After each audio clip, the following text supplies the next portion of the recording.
Kalau kita hidup terus dalam kesenangan tanpa masalah, jangan sudah pikir itu berkat Tuhan, itu jebakan iblis.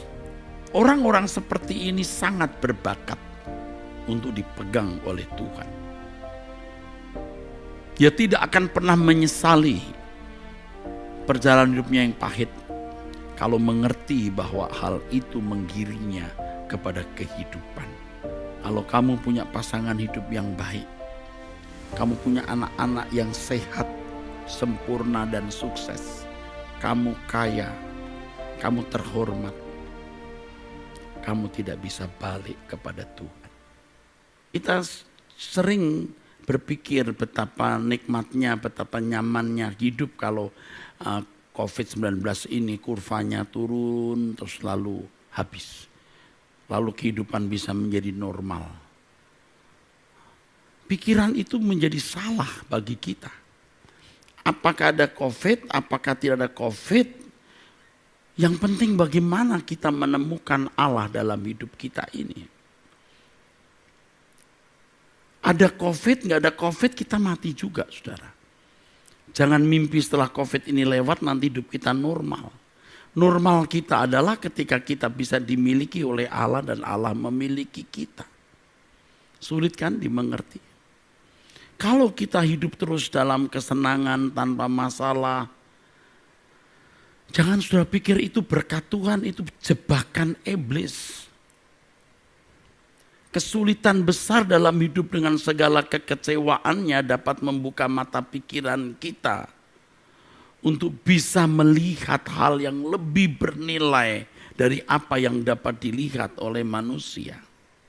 Seperti yang tadi saya telah membacakannya kepada saudara di Mazmur pasal 73. Justru di dalam keadaan pahit tersebut, dia mendekat kepada Allah. Tetapi aku tetap di dekatmu, engkau memegang tangan kananku. Kita senang, kita banyak kesukaan, kepuasan hidup di bumi. Kita tidak bisa dipegang oleh Tuhan, dunia yang pegang kita.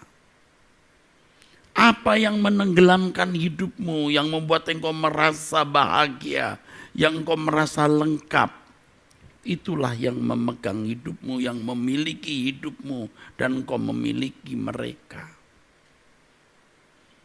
Saudara mengatakan ini mudah, mempraktekannya sulit. Tetapi kita mau memilih Tuhan, saudaraku. Kita mau memilih Tuhan. Memang kedengarannya sangat filosofis, tetapi memang ini kebenaran. Yang kadang-kadang saya juga sudah kehabisan kata lagi. Saya seperti kehilangan akal untuk menyampaikan ini, untuk mengungkapkan hal ini. Dalam doa saya tadi pagi saya mengatakan, Tuhan aku memilih Engkau. Kalau ada bagian hidupku yang belum aku serahkan, aku serahkan. Apapun yang kau ingini harus ku perbuat, aku perbuat. Aku seperti orang yang kehilangan akal di mata manusia. Aku menjadi tidak wajar Tuhan. Tetapi aku memilih ini. Nah, saya nggak tahu bagaimana mengajak saudara untuk memiliki cara berpikir ini dan melangkah dengan langkah hidup seperti yang sedang saya lakukan. Yang saya tahu ini adalah berkat. Ini adalah momentum yang berharga. 70 tahun umur hidup kita dibanding dengan kekekalan tidak setitik air di laut, saudaraku. Maaf, saya pinjam kata kebetulan. Kebetulan kita sehat. Bagi yang sehat. Coba kalau sekarang saudara tergeletak di ruang ICU atau saudara mengidap penyakit yang karenanya dokter berkata bawa pulang saja dari rumah sakit. Apa yang dia ingin berikan, mau makan apa beri. Hands up. Kalau saudara sudah dalam keadaan seperti ini baru saudara mau mencari Tuhan. Itu licik. Tidak natural. Justru ketika kita memiliki kesempatan meraih dunia dan menikmati dunia, tetapi kita memilih Tuhan. Di dunia hari ini cara berpikir, cara hidup seperti yang saya kemukakan memang jadi aneh, tidak wajar. Tetapi ini kehidupan yang Tuhan Yesus ajarkan. Yesus sendiri hidup dengan cara begitu. Dan cara hidup seperti itu yang harus kita kenakan, saudaraku.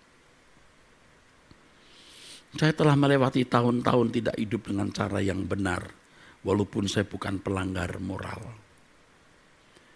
Saya menyadari bahwa saya tidak hidup tepat seperti yang Allah Bapa kehendaki. Kalau Tuhan berkata, kamu biji mataku, Eras. Aku bertanya kepada diriku sendiri, apakah Allah menjadi biji mataku? Aku menjadi biji mata Allah, artinya aku menjadi kesayangannya. Tetapi apakah aku menjadikan Allah biji mataku? Kalau Allah berkata kau buah hatiku. Saya juga bertanya pada diriku sendiri, apakah Tuhan jadi buah hatiku? Saudara, suatu hari ketika kita meninggal di dunia, suatu saat ketika kita meninggal dunia, betapa beruntungnya, betapa berbahagianya kita yang menjadikan Allah buah hati kita. Sehingga kita bisa berkata seperti pemazmur berkata, siapa gerangan ada padaku di sorga selain engkau tidak ada yang kuingini di bumi. Kok bisa sampai begini, saudara? Ia bisa seperti ini ketika dunia tidak lagi memberi ruangan bagi dia. Ketika hatiku merasa pahit, buah pinggangku menusuk-nusuk rasanya, aku dungu dan tidak mengerti. Seperti hewan aku di dekatmu, bingung, tidak bisa menganalisa keadaan. Kenapa semua jadi begini? Seperti hewan, aku tidak mampu menganalisa keadaanku. Kalau saudara membaca ayat-ayat sebelumnya, saudara bisa menyaksikan bagaimana si pemazmur ini kecewa dengan hidupnya. Dia sudah berusaha hidup benar, tapi kenapa kena tulah dan kena hukum setiap pagi. Sementara orang yang fasik, gemuk sehat, banyak orang yang ikut, dia merasa ada ketidakadilan. Seandainya aku mau berkata-kata seperti itu, maka sesungguhnya aku telah berkhianat kepada angkatan anak-anakmu. Artinya saudaraku, kalau aku memperkarakan ini dan menganggapnya bahwa itu ketidakadilan, maka aku berkhianat kepada angkatan anak-anakmu. Artinya tidak ada yang kuwariskan kepada mereka. Tidak ada yang kuwariskan kepada mereka. Aku telah berkhianat kepada angkatan anak-anakmu. Tidak ada yang kuwariskan kepada mereka. Tapi pengalaman hidupku yang berharga ini menjadi mutiara kebenaran yang dapat kuwariskan. Tetapi ketika aku bermaksud untuk mengetahuinya, hal itu menjadi kesulitan di mataku. Sampai aku masuk ke dalam tempat kudus Allah dan memperhatikan kesudahan mereka. Ada perhitungannya suatu hari nanti. Ada perhitungannya, saudaraku. Sesungguhnya di tempat-tempat licin kau taruh mereka, kau jatuhkan mereka sehingga hancur. Betapa binasa mereka dalam sekejap mata, lenyap oleh karena kedahsyatan. Seperti mimpi pada waktu terbangun ya Tuhan, pada waktu terjaga rupa mereka kau pandang hina. Hari ini kalau kita lihat konglomerat, orang kaya, orang sukses, orang yang punya gedung, betapa agung dan megahnya mereka. Tetapi apakah benar mereka punya keagungan dan kemegahan itu? Ketika menutup mata, jangan sampai rupa dipandang hina oleh Allah. Nah, kita mau menjadi seorang yang cantik di hadapan Allah. Bagaimana hal itu bisa terjadi? Saya katakan tadi, kita dimiliki Allah dan Allah memiliki kita. Bagaimana kita bisa memiliki Allah dan dimiliki Allah? Kalau kita hidup dalam keberkenanan di hadapan Allah, dalam penurutan terhadap kehendak Allah. Kita tidak dimiliki oleh dunia karena tidak ada kesenangan yang merenggut kita dari hadirat Tuhan. Nah, sekali lagi kembali kepada pemazmur yang mengalami keadaan sulit. Orang seperti pemazmur ini bisa berkata, Tuhan tidak adil. Atau kalau tidak berani mengumpat dan memarahi Tuhan, berkata dunia tidak adil. Kenapa aku begini, kenapa orang lain tidak?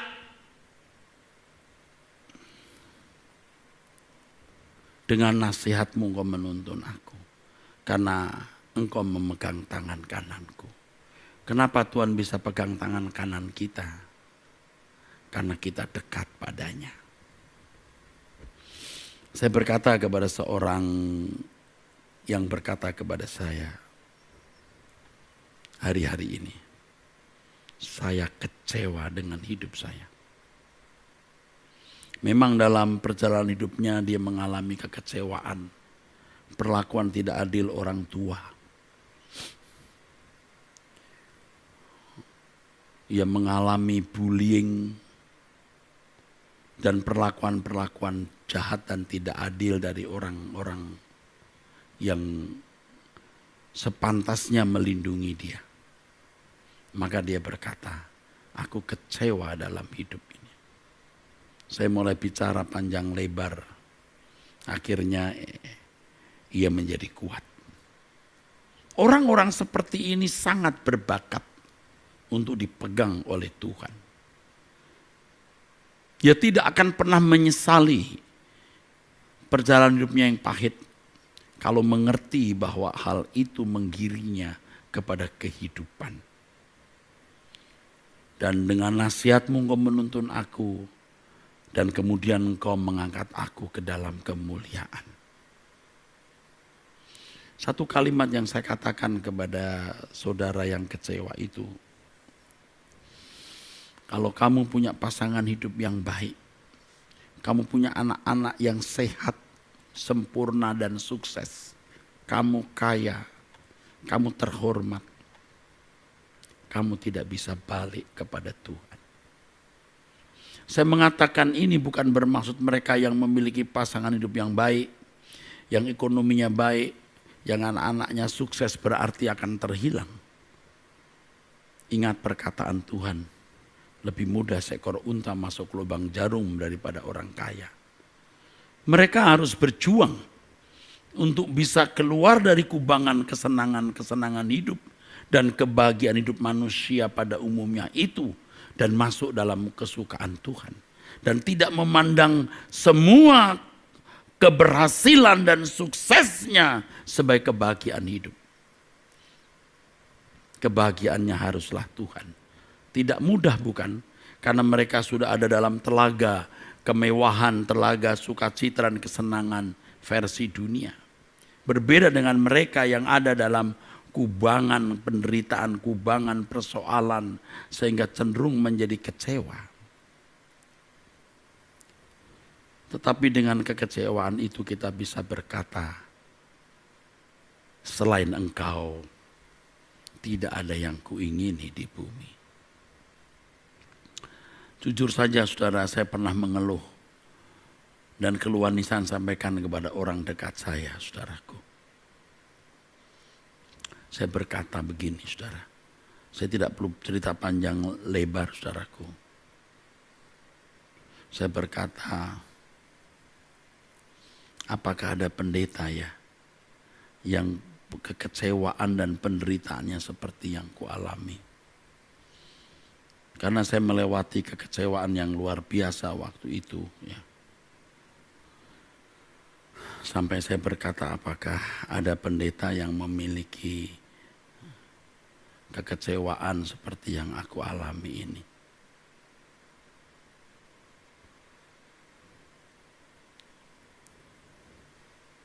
Saudara, saya mengatakan ini maksudnya adalah saya sudah melewati keadaan yang sulit. Keadaan yang mengecewakan. Tetapi keadaan itu ternyata telah memberikan saya berkat abadi. Saya tidak perlu cerita secara mendalam pengalaman hidup yang saya alami, tetapi sungguh-sungguh saya telah melewati kekecewaan dan Dari pengalaman hidup tersebut, saudaraku, saya bisa menjadi seperti ini. Seperti hari ini. Kalau hari ini dilihat dari kacamata keberhasilan secara umum, saya kira hidup saya sudah sukses. Saya memiliki rumah tangga yang baik, anak-anak yang baik, menantu, cucu, dan saya tidak berkekurangan secara ekonomi. Saya terhormat, saya memiliki beberapa jabatan yang membuat saya terhormat. Itu sudah cukup sukses. Saya kira ada pendeta-pendeta yang ingin sukses seperti saya, atau mahasiswa-mahasiswa sekolah teologi yang memandang saya sebagai pendeta yang sudah sukses.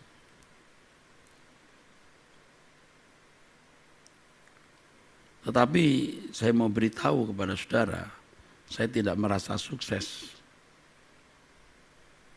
Saya tahu itu punya nilai, tapi saya tidak merasa sukses. Karena saya masih sangat mengingini saya menjadi biji mata Allah dan Allah menjadi biji mataku.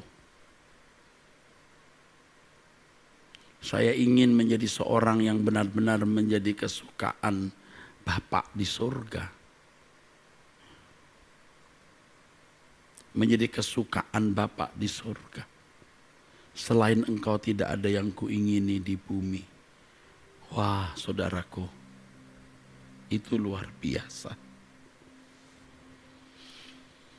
Oleh sebab itu saya mengajak saudara-saudara sekalian untuk serius memeriksa hidup saudara hari ini.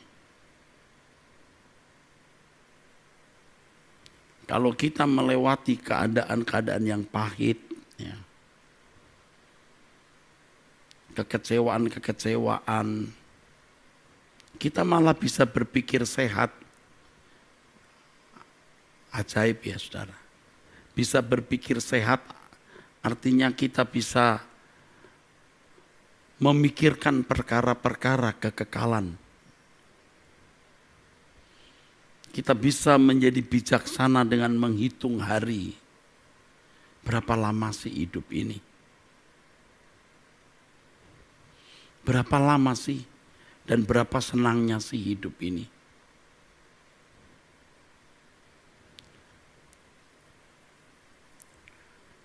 Dalam Filipi pasal 3 ayat 8 Paulus bisa berkata, oleh karena dialah aku telah melepaskan semuanya itu dan menganggapnya sampah supaya aku memperoleh Kristus. Dari ayat ini kan jelas bahwa kita tidak bisa memiliki Kristus sementara kita memiliki yang lain. Jadi ketika pemazmur di Mazmur pasal 73 tadi saudaraku, ya, dibuat oleh Tuhan tidak memiliki apa-apa, dia bisa tergiring untuk menjadi seorang yang bisa berkata, selain Engkau tidak ada yang kuingini di bumi.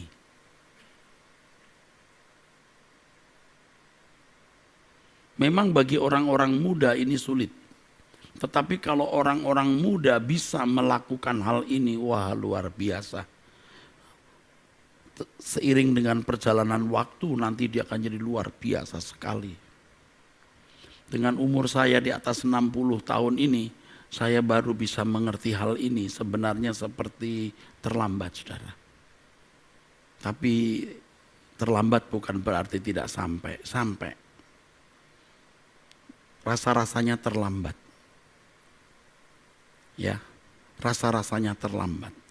Mungkin ada orang berkata, ya Bapak bisa bicara begitu karena Bapak sudah punya uang, sudah punya anak istri, sudah sukses. Nah yang belum, apakah harus mesti memiliki semua itu dulu, baru kita bisa mengatakan selain Engkau tidak ada yang kuingini di bumi.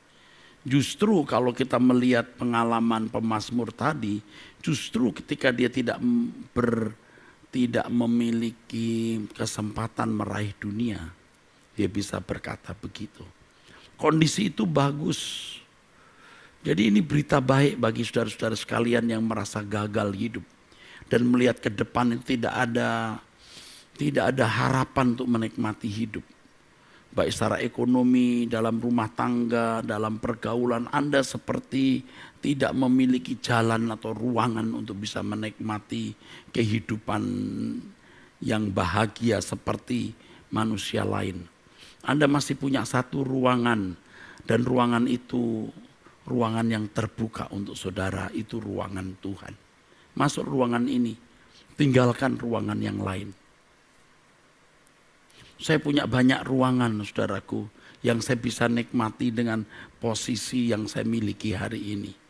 Tapi saya memilih untuk masuk ruangan Tuhan. Dan saya mau belajar seperti yang Alkitab ajarkan kepada saya. Yang pemazmur tadi katakan, selain engkau tidak ada yang kuingini di bumi. Seperti Paulus berkata, karena dialah aku telah melepaskan semuanya itu dan menganggapnya sampah. Kita seperti membujuk Tuhan, kita seperti membujuk Tuhan, kita merendahkan diri di hadapan Tuhan dan berkata, Tuhan beri aku kesempatan untuk memiliki Engkau saja.